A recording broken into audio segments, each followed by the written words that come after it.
मध्य प्रदेश विधानसभा चुनाव अब रोचक होता जा रहा है। बीजेपी ने 136 और कांग्रेस ने 144 उम्मीदवारों की टिकट घोषित करते हुए कुल 230 विधानसभा में आधे से ज्यादा सीटों के मुकाबले की तस्वीर साफ कर दी है। इस बीच दोनों ही दलों में नाराज नेताओं के बगावत का दौर शुरू हो गया है। बीजेपी के कई बागी नेताओं के टिकट का नहीं हासिल होने से वो नाराज हो गए हैं।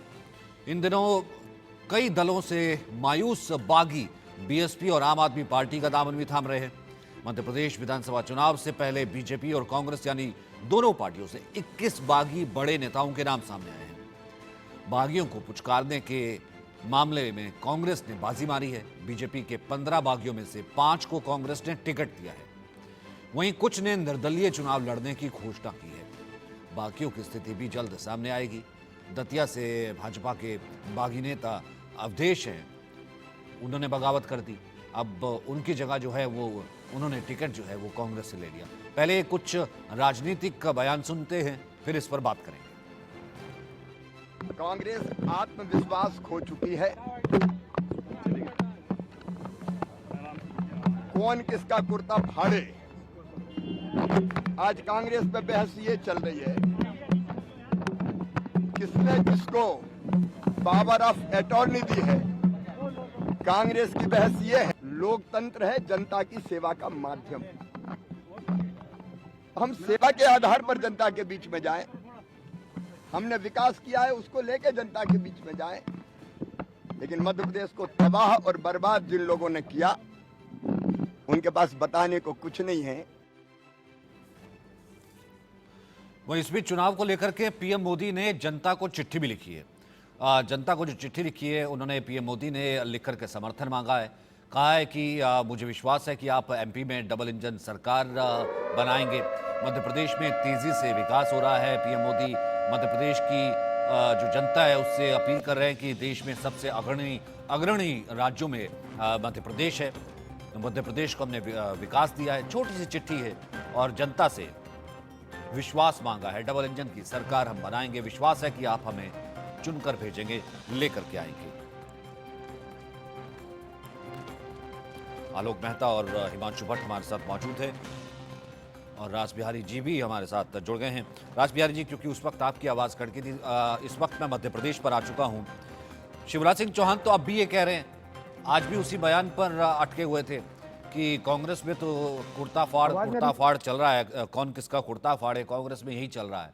लेकिन अगर मैं बगावत की लिस्ट देखूं, 15 बगावती हैं सर जिनको टिकट नहीं मिला बीजेपी में। कांग्रेस का दामन थामा, 6 से 7 जो है उनको टिकट मिल गया।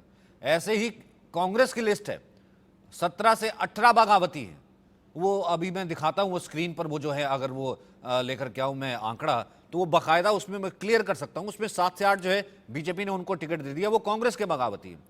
तो कुर्ते तो फिर दोनों खेमों में फट रहे हैं।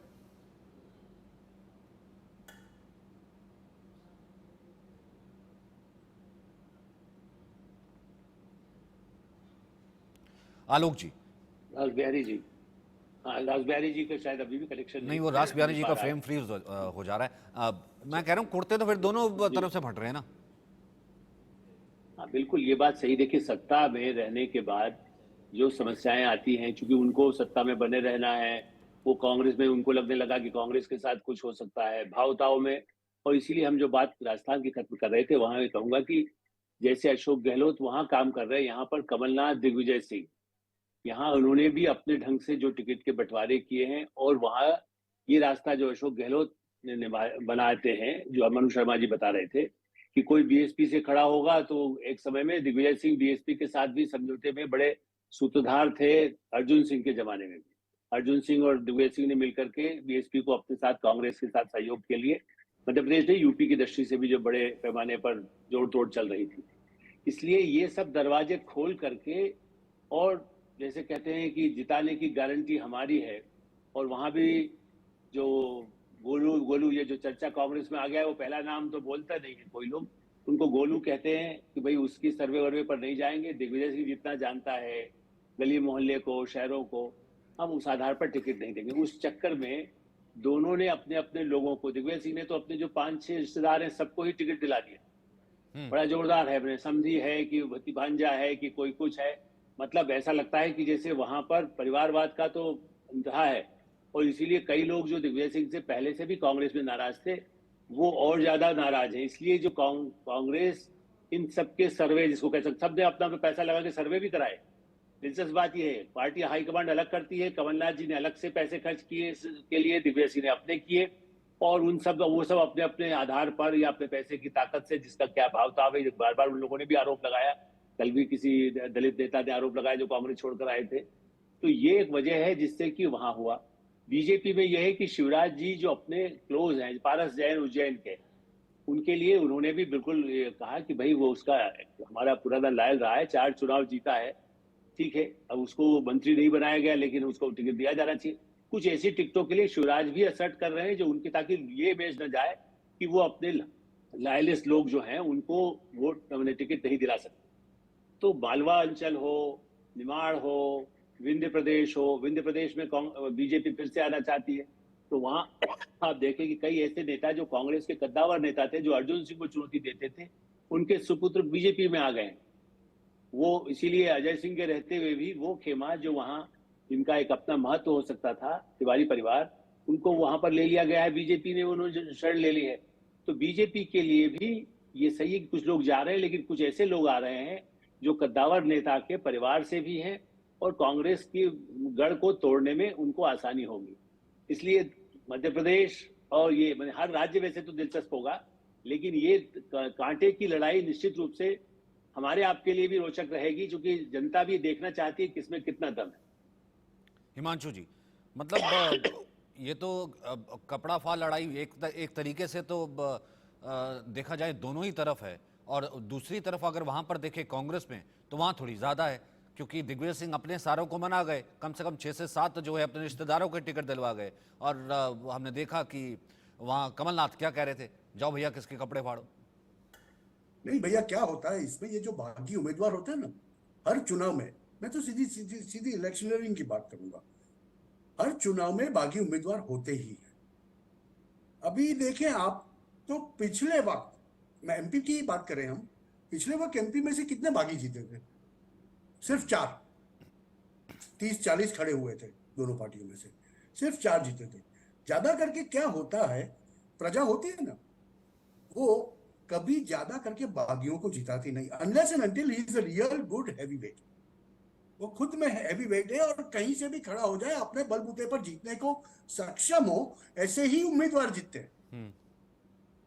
और जहां तक रही बात दूसरी पार्टियों में जाने की, बसपा में जाने की, सपा में जाने की और आप में जाने की, तो ज्यादा करके क्या होता है, ये जो उम्मीदवार जो वहां चले जाते हैं ना, they play the role of a spoiler. देखो राजस्थान में गहलोत जी के 12-13 जीत के आए थे, देवर द वन जिनको बैकिंग था पीछे से गहलोत जी का, अपने बलबूते पे जीत के आए थे वो। जबकि ये जो बागी होते हैं और दूसरी पार्टी में चले जाते हैं, कांग्रेस वाला बीजेपी में चला जाता है, बीजेपी वाला कांग्रेस में चला जाता है, दोनों जगह पे एक दूसरे का नहीं बना तो कोई आप में चला जाता है। They play the role of a spoiler.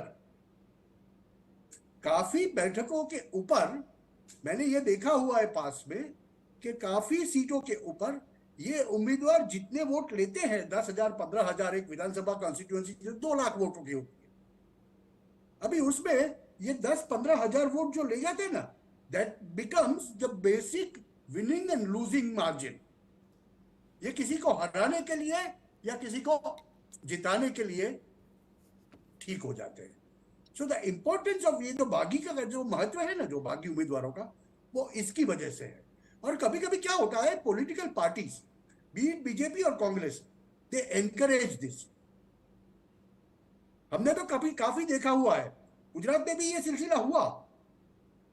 आप देखें तो गुजरात में इस बार ऐसा हुआ कि कांग्रेस का वोट शेयर जो 40% था, 38 से 40%, वो घट के 25-26% हो गया। क्यों? क्योंकि आपने आके 12-14% वोट शेयर ले लिया।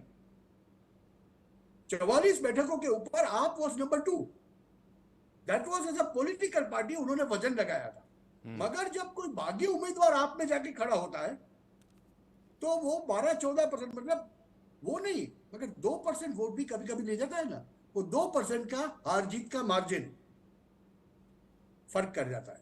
और इसीलिए बागियों का महत्व ज्यादा होता है। काफी जगह पे तो मैंने देखा है व्यवहारों के लिए बागी बनते हैं लोग भाई, व्यवहारों के लिए। दोनों तरफ से व्यवहार होता है। माफ कीजिए, ये कहना नहीं चाहिए नेशनल लेवल पर, मगर एक उम्मीदवार दोनों तरफ से लेता है व्यवहार, ये भी देखा हुआ है। बागी बन के खड़ा रहना, एक निर्दलीय की तरह खड़ा रहेगा, मगर दूसरी पार्टी उसको पीछे से सपोर्ट करेगी, नहीं नहीं तू खड़ा रहे, हमारे उम्मीदवार के सामने भी तू खड़ा रहे, भले तीसरा उम्मीदवार भी हो। तो ये चीजें आलोक जब सर, आपके जब पास दिन तो जैसे जैसे दिन आलोक जाएंगे ना, सर, आपके बहुत पास तो महत्वपूर्ण हो जाएगा। इसको लेकर के इंटरनल काफी रीडिंग होगी।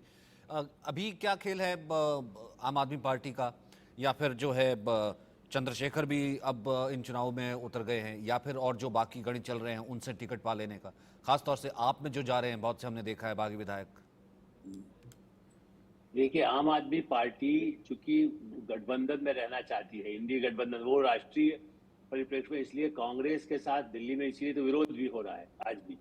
लेकिन ये कह करके समझाया जा रहा है कि भाई देखिए, उससे वोट जो है कम से कम इनका आएगा और बीजेपी के वोट कटेंगे। अब ये अलग बात है कि जैसा कहा गया, वो आम आदमी पार्टी जो वोट काटेगी वो कांग्रेस का वोट काटेगी। तो लेकिन हाँ, निश्चित रूप से आम आदमी पार्टी बीजेपी से तो आज भी, आपने ताजी खबर देखी मनीष सिसोदिया की अभी फिर से वो मामला 23 नवंबर पर चला गया, उनको नई जमानत अभी मिल पाई है। तो वो तो चारों तरफ से घिरी हुई है। लेकिन हाँ, एक जो महत्वाकांक्षा अरविंद केजरीवाल की है, उसमें वो ये चाहते हैं कि उस गठबंधन में राष्ट्रीय स्तर पर उनकी छवि रहे। वो है दिल्ली के और पंजाब उनके पास है। ऐसी स्थिति में वो राष्ट्रीय अपनी छवि बनाने के लिए अपना जो भी 5-2 सारी जमानत जब्त हो जाए, तो उसका इंतजाम तो बड़े बड़े, जैसे कह सकते हैं कि लोग कांग्रेस के हैं जो दे सकते हैं। तो वो ऊपर से कांग्रेस का विरोध करके जो पार्टी सत्ता में आई थी, और पंजाब में भी जो कांग्रेस के साथ ही उसका टकराव है, लेकिन इस समय वो कांग्रेस के गठबंधन में रह के राहुल के खिलाफ आपको ज्यादा बोलते हुए नहीं दिखेंगे अब इस समय आम आदमी पार्टी के नेता। और वही लोग जो कांग्रेस में थे, ठीक है, यहाँ तक तो स्थिति नहीं। और एनजीओ जिस तरह का था पहले भी अरविंद केजरीवाल का, उनका नेटवर्क मध्य प्रदेश में भी था। उस समय संदीप दीक्षित भी उनके साथी थे। मध्य प्रदेश में इनकी जगह बनाने के लिए दिलचस्प बात यह है कि कांग्रेस के संदीप दीक्षित आज तो कट्टर विरोधी है वो, लेकिन एक समय में मैंने हम जैसे लोगों को कहना पड़ रहा था शीला जी से कि ये क्या हो रहा है, आपके संदीप दीक्षित तो उनका समर्थन करते रहे, बड़ा इससे इमेज खराब जा रही है। लेकिन हुआ ये, बाद में तो संदीप दीक्षित नहीं रहे उस तरह से उनके साथ, और शीला जी अब नहीं है। लेकिन ये सही है कि अरविंद केजरीवाल मध्य प्रदेश पर पहले भी उनकी निगाह रही है अपने एनजीओ के मार्फत। और एनजीओ पे आप जानते हैं कहां कहां से पैसा देश नहीं दुनिया से आता है, उनके लिए लोग काम करने में विदेशों से आते हैं। तो इसलिए वो ताकत के बल पर एक अराजकतावादी जो एक पार्टी है, वो हर जगह गुजरात से लेके मध्य प्रदेश, राजस्थान, वो देश भर में चाहते हैं, क्योंकि वो घोषित रूप से उनका कोर्ट बता रहा हूँ, वो कहते वी आर अनार्किस्ट। भवन साहब वो मुख्यमंत्री के रूप में भी धरना देने को तैयार रहते हैं, जेल भी भेजना है तो मंत्रियों को भेज दो, मंत्री बना रहेगा। तो ऐसी पार्टी तो दुनिया में हमने कहीं देखी नहीं कि मंत्री जेल में हो तब भी आप कहें मंत्री बना रहेगा। तो ऐसी स्थिति में केजरीवाल कांग्रेस का दामन थामे रहेंगे, या वो फायदा कांग्रेस को देंगे या बीजेपी को, ये तो अभी और के नाम जब आएंगे तो और स्पष्ट हो जाएगा। बहुत बहुत शुक्रिया सर, मेरे साथ बने रहने के लिए। वक्त इतना ही है, किस्सा कुर्सी का मैं आज के लिए इतना ही।